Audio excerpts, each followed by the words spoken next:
더마카와 함께 시선집중의 문을 열겠습니다. 어서 오세요. 네, 안녕하세요. 더마카입니다. 김영민 님이 안녕하세요. 반갑습니다. 국민과 함께 지킨 위대한 대한민국의 뜻깊은 날이 밝았습니다.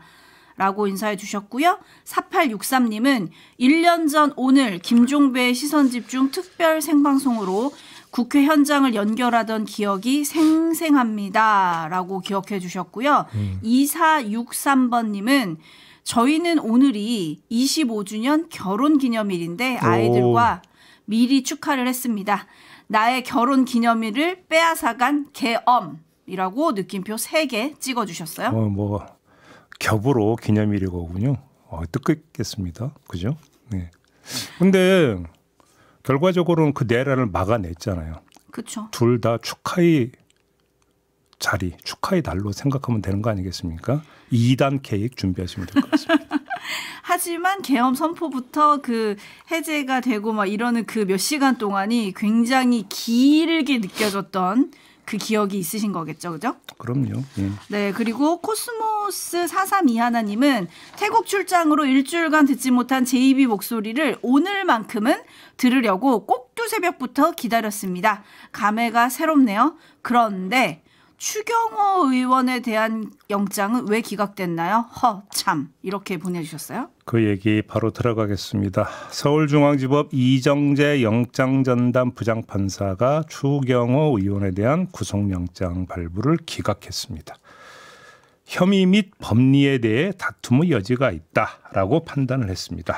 그래서 방어권을 보장해 줘야 된다라는 이유인데요. 혐의 및 법리에 대해서 다툼의 여지가 있다라고 하는 것은 내란 중요 임무 종사 혐의.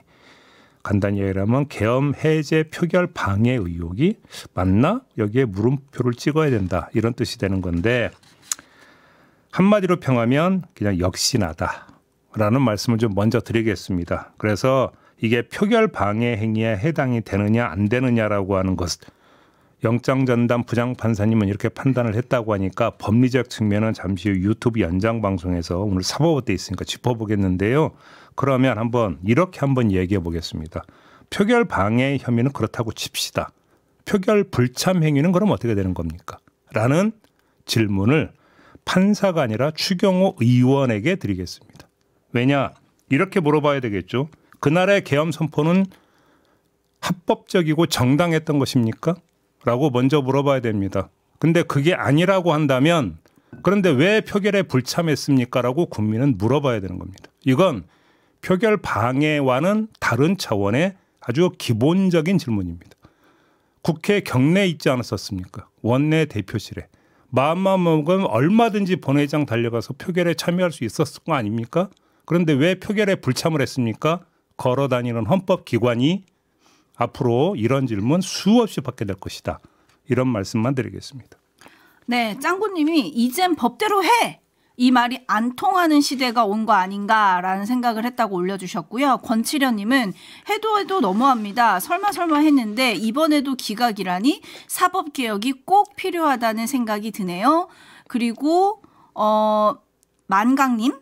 출근하는데 화가 치밀어 출근하기가 싫으네요. 무슨 다툼의 여지가 그렇게도 많은 걸까요? 라고 올려주셨네요. 그러고 보니 JB가 지금 묻는 왜 그 투표를 하지 않았냐? 거기에 대해서 추경호 원내대표가 한 말이 있나요? 기억이 있습니까? 기억이 없잖아요. 없네요. 진짜 물어보고 싶네요. 뭐라고 할지. 방해는 안 했다라는 거잖아요. 그렇죠. 그럼 참여는 안 했느냐라고 물어봐야 되는 거죠. 그러니까요. 네. 구치소에서 나오면서 이렇게 말은 했더라고요. 이제 정권에서 정치 탄압, 야당 탄압을 중단하고 민생을 지키고 미래를 키우는 일에 집중해주면 고맙겠다. 그 길에 진정성이 있으면 나도 적극적으로 동참 협력하겠다. 아니 걸어다니는 헌법기관에서 왜 헌법적 의무를 소홀히 했냐 이것부터 대답을 하라니까요. 네. 구치소 나오면서 한 말은 이랬습니다. 다음 뉴스 볼까요? 그저께 이상민 전 행안부 장관의 내란 중요임무종사 혐의 공판에 조지호 전 경찰청장이 증인으로 나왔습니다. 12월 3일 밤 11시 15분경부터 다음 날 0시 48분경까지 윤석열 전 대통령으로부터 비화폰으로 6차례 전화를 받은 사실을 인정을 하면서 통화 내용을 이렇게 증언했습니다. 들어보시죠. 처음에 국회를 통제를 해라 하길래 제가 법률적인 근거가 없어서 안 됩니다라고 얘기했던 것 같고, 그리고 나중에는 대부분 국회로 이제 월담하는 내용 의원들이 많다는 걸 아셨는지 월담하고 이런 사람 의원들을 다 잡아라, 체포해라 하는 그런 내용이었습니다. 네, 이 말로 거듭 확인이 되는 거죠? 종합을 해봅시다. 조지호 전 경찰청장에게 의원들을 잡으라고 했습니다. 곽종근 전 특전사령관에게 의원들 끌어내라고 했습니다. 자, 체포 명단을 불러준 사람이 윤석열 전 대통령이라고 특정은 되지 않았으니까 이건 빼겠습니다. 그런다 하더라도 의원들 체포해라고 끌어내라고 했습니다. 명백한 증언이 나왔습니다. 이 자체가 뭡니까? 국헌 문란 행위이고 내란 행위에 해당이 됩니다. 그런데 도대체 뭘 더 따지고 말고 하나요? 이 말씀을 좀 드리고 싶은데요. 오늘이 내란 1년이 되는 날입니다. 아직도 했네 안 했네 따지는 건 너무 비상식적이다. 너무 느리다. 이런 말씀을 드리는 건데요. 하루라도 빨리 결론을 내리고 단죄해야 된다. 이 말씀을 드리겠습니다. 자, 이렇게 말씀을 드리고 이번에는 내란 1년 기념 행사를 살펴볼 텐데요. 결론부터 말씀을 드리면 행사가 없다라는 얘기 전해드리겠습니다. 없다는 게 무슨 뜻입니까? 전체 광역단체 가운데 국민의힘 소속 단체장이 있는 광역단체가 모두 11곳입니다. 이 가운데 내란 1년을 기념하는 행사를 여는 곳이 단 한 곳도 없다고 합니다. 왜 이럴까가 궁금한데요. 한 지자체 관계자가 경향신문 기자에게 이렇게 말을 했다고 합니다. 지방선거에 재출마하려면 당내 경선을 거쳐야 하는데 당의 입장이 명확하지 않은 상태에서 섣불리 나서는 게 부담으로 작용할 것이다 라고 진단을 했다고 합니다. 국민의힘 돌아가는 상황을 보면 충분히 설득력이 있는 진단 같기도 한데 근데 이것만은 아닐 겁니다. 추가할 게 하나 더 있다고 보는데요. 자, 1주년 행사를 한다는 건 내란을 환기하고 부각시킨다는 얘기가 됩니다. 자, 그러면 광역단체장이 설령 국민의힘의 공천을 받아서 다시 지방선거에 나온다 해도 내란을 이렇게 부각시키면 본인 당선에 도움이 된다고 생각을 하겠습니까? 이 점도 고려를 했다 이렇게 봐야 되는 게 아니겠습니까? 여기까지 하겠습니다. 네, 장동혁 국민의힘 대표 역시 오늘이 취임 100일이지만 기자회견도 안 한다는 거 아니겠습니까? 계엄에 대한 침묵을 택했다 이런 언론 평이 있던데 비슷한 얘기인 것 같아요. 8769님, 계엄 1년이 지난 지금 아직도 청산 못하고 있는 현실이 서글프고 내란을 부정하는 사람들 때문에 참담합니다. 라는 댓글이 올라와 있습니다. JB타임즈 함께하고 계신데요. 다음 주목할 뉴스는 어떤 걸까요? 김건희 특검팀이 7월 25일 코바나 컨텐츠 사무실 등을 압수수색한 적이 있었습니다. 이때 김영선 전 국민의힘 의원의 압수수색 영장 사본을 확보한 바가 있었다고 합니다. 자, 김영선 전 의원은 코바나 컨텐츠 압수수색 들어가기 17일 전인 지난 7월 8일에 압수수색을 받았는데 이때 제시됐던 영장의 사본이 김건희 씨 쪽에 전달이 됐다는 겁니다. 왜 거기가 있을까요? 자, 일단 김영선 전 의원 압수수색 영장 내용부터 다시 정리해서 말씀을 드리면 이렇게 적혀 있었다고 합니다.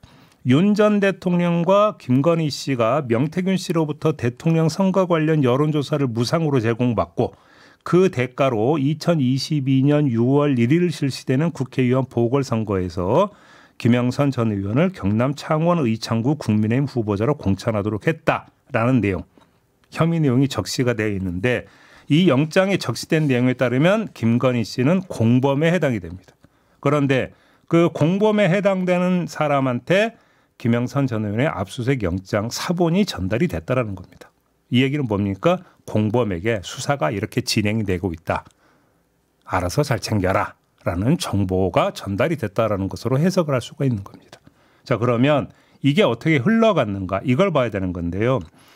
명태균 씨 등의 변호를 맡았던 변호사가 김영선 전 의원으로부터 내용 검토를 부탁받으면서 사본을 받았고 그 뒤에 보수 유튜버를 거쳐서 코바나 컨텐츠 사무실에 이것을 전달을 했다라는 겁니다. 유튜버가 또 전달책이네요. 네. 김건희 씨 측은 이 변호사 측이 일방적으로 두고 갔다라는 입장이었다고 하고요. 이 변호사는 공범으로 적시된 내용을 알고 감을 좀 잡았으면 하는 생각에 유튜버와 상의하에 7월 24일 무렵 영장 사본을 전달을 했다라는 겁니다. 그냥 줬다라는 겁니다. 김건희 쪽에서 요구를 한 게 아니고. 그런데 여기서 밑줄 그어야 되는 게 뭡니까? 감을 좀 잡았으면 하는 생각에 라고 변호사가 이야기를 하고 있다. 무슨 감입니까? 이 감이. 수사 감 아니겠습니까? 그러면 자, 당신이 공범으로 지목된 김영선 전 의원 공천 의혹과 관련해서 지금 수사가 이렇게 진행이 되고 있으니까 알아서 잘 챙겨라. 귀뜸해 주는 것이 돼버린다. 이런 이야기가 되는데 이게 변호사가 할 짓이냐? 이 얘기 좀 해야 될 것 같습니다. 네. 오늘 김건희 씨 구형이 나올지 또 그것도 관심이긴 하던데요. 왜냐면은 뭐 증인 도이치모터스 주가 조작 공범 이모 씨에 대한 증인 신문이 진행이 되면서 결심 공판이 미뤄질 가능성도 있다고는 하던데 만약에 오늘 결심 공판이 열린다면 몇 년이 구형될지 뭐 이것도 조금 궁금하기는 해요. 중요한 건 선고죠. 그죠? 그렇죠. 그거는 그렇죠. 예, 선고이니까. 예. 네, JB타임즈 다음 주목할 뉴스는요. 이재명 대통령이 어제 국무회의에서 이런 발언을 했습니다. 들어보시죠. 정교 분리 원칙이라고 하는 게 정말로 중요한 원칙인데 이 정교 분리 원칙을 어기고 예를 들면 종교 재단 자체가 조직적 체계적으로 정치 개입한 사례들이 있는데 이게 일본에서는 종교 재단 해산 명령을 했다고 하는 것 같더라고요. 헌법 위반 행위인데 이걸 방치하면 헌정 질서가 파괴될 뿐만 아니라 이게 종교 전쟁 비슷하게 될 수도 있어요. 국제처가 검토해 보시고.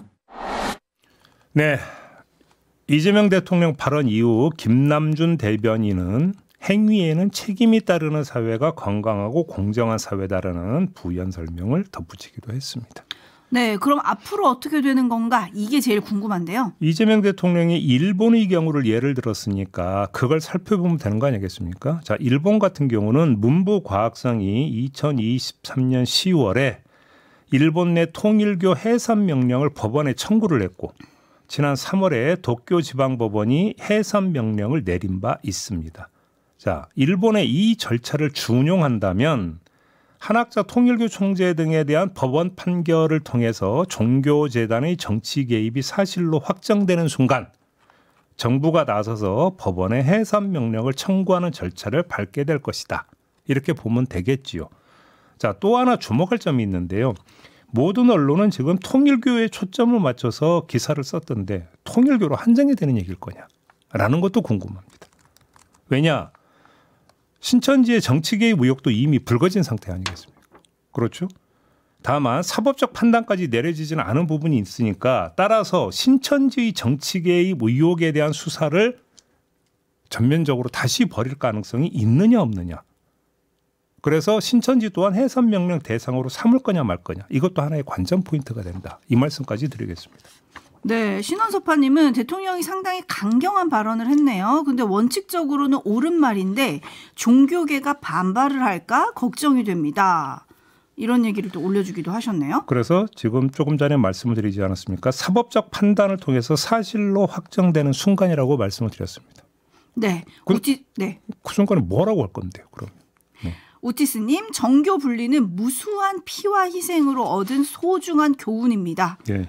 라고 올려주셨는데 김건희 특검이 통일교회 민주당 인사 후원 의혹도 포착을 했다. 이런 보도도 어제 있었죠? 그렇습니다. 2022년 지방선거 때 민주당 소속의 광역단체장 후보에게 수백만 원대의 후원금을 제공한 사실을 파악을 했다라는 건데 호남을 담당하는 4지구 그리고 경기 강원 지역을 맡고 있는 2지구에서 각각 민주당 후보에게 후원금을 전달했다라는 겁니다. 다만 국민의힘 사례처럼 조직적 지시나 공통된 자금 흐름은 확인이 안 됐고 개인적 판단에 따라 후원한 것으로 보고 형사처벌 대상은 아닌 것으로 결론을 내렸다고 합니다. 따라서 이거는 종교재단의 조직적 정치 개입이라고 규정하기는 힘들다. 이렇게 봐야 될 것 같은데 100번 양보해서 그렇다고 치더라도 이게 이재명 대통령의 어제 지시 내용을 약화시키는 게 아니라 강화시키는 것이다. 사례상. 이렇게 봐야 되는 거죠. 왜? 결국은 이렇게 되면 종교재단의 정치 개입이라고 하는 것이 얼마나 지금 만연해 있는가를 보여주는 또 하나의 사례가 되는 것이기 때문에 그에 맞춰서 근절 대책도 강화돼야 되는 거 아니겠습니까? 이렇게 정리를 하면 될 것 같다라는 말씀입니다. 네, 담쟁이 넝쿨님이 선거 때만 되면 찾아가는 정치인들도 문제긴 합니다. 라고 해주셨고, 폰트캅님은 종교의 탈을 쓴 단순 로비 사건입니다. 통일교 문제를 이렇게 보시는 것 같아요. 네. 돈 준 사람, 받은 사람 처벌하면 간단합니다. 라고 올려주셨고, 아까 봄날의 햇살님 등 많은 분들은 JB가 이제 통일교 얘기하고 신천지 언급했었잖아요. 네. 그것뿐만 아니라 아스팔트 위에 극우들도 문제는 아닙니까? 라는 질문도 있긴 있었어요. 네. JB타임즈 다음 주목할 뉴스는요? 쿠팡이 지난달 30일 모바일 앱과 PC에 고객 정보 유출에 대한 사과문을 올렸었습니다. 근데 어제 내려버렸습니다. 이틀 만에 내려버린 건데 처음에는 팝업 사과문을 올렸다가 화면 상단 좌측 배너로 옮겼다가 그다음에 아예 삭제를 해버린 건데 자, 이에 대해서 박대준 쿠팡 대표는 이렇게 해명을 했습니다. 들어보시죠. 2차 피해나 불안하시는 분들이 CS로 인입돼서 별도 이메일 공지로 다시 지금 좀 더 상세한 내용과 사과문을 보내려고 지금 준비 중에 있는 거였습니다. 네, 평가는요? 뭐 평가하고 말 것도 없는 것 같은 게요. 자, 어느 하나를 하면 다른 하나는 못하는 사안입니까? 이게? 아니, 이해가 안 되잖아요. 그래서 개별적으로 이메일 등을 통해서 구체적으로 상세하게 안내하고 사과문을 보내는 거와 PC나 그 앱에서 사과문을 떡하니 올리는 게 도대체 이게 왜 병행이 왜 안 되는 건데요? 말이 안 되는 지금 해명을 하고 있는 거 아니겠습니까? 네? 혹시 앱과 PC 화면에 대문짝만하게 사과문 나가면 그게 회사의 위신 추락, 비즈니스 손해로 이어진다 이런 생각 혹시 이것 때문입니까? 이러면 이거는 손바닥으로 하늘을 가리는 게 아니라 손가락으로 하늘을 가리는 거예요. 전 국민이 다 알았는데 그게 가능한 얘기입니까? 말이 안 되는 얘기죠. 네? 자, 이건 이 정도로 그냥 정리를 하고요. 하나 더 짚겠습니다. 미국에서의 소송 가능성인데요. 미국은 지난 2월에 미국 증권거래위원회에 제출한 연차 보고서의 사이버 보안 항목에서 보안 위협이 사업 전략이나 재무 상황에 중대한 영향을 미치지 않았다고 공시를 했고 앞으로 중대한 영향을 미칠 가능성에 대해서도 해당 없음이라고 답을 했고 쿠팡이 그리고 미국 증시 상장사는 중대한 사이버 보안 사고를 인지한 시점으로부터 4영업일 이내에 관련 보고서를 공시를 해야 하는데 지난달 18일 개인정보 유출 사실을 인지하고도 별다른 공시를 하지 않았습니다. 자, 이러면 이게 미국 내에서도 큰 문제가 될 수 있는 거고 그러면 미국 주주들이 집단 소송에 나설 수도 있다라는 얘기로 되는 겁니다. 미국은 징벌적 손배제가 상당히 엄청 센 나라입니다. 어떻게 될까요? 네, 쿠팡이 어떻게 대응할지도 궁금한 게 문제가 생길 때마다 미국 법인 지분만 갖고 있고 해외 체류를 이유로 국감 출석도 피해왔던 김범석 의장. 어제 국회에서도 사람은 없는데 이름은 굉장히 많이 등장했던 그분이잖아요. 그렇습니다. 미국에서 집단 소송이 제기가 된다면 적극 나서겠죠? 변호사 앞세우겠죠. 그러지 않겠습니까? 네, 이거 좀 확인해봐야 될 것 같은데 동네방네님이 쿠팡 홈페이지에 들어가면 아직도 광고는 계속 쿠폰 준다는 것도 계속 이렇게 올려주셨네요. 사과문 있던 자리에 무슨 세일 광고 올렸다면서요. 마무리하겠습니다. 더마카 수고하셨어요. 고맙습니다.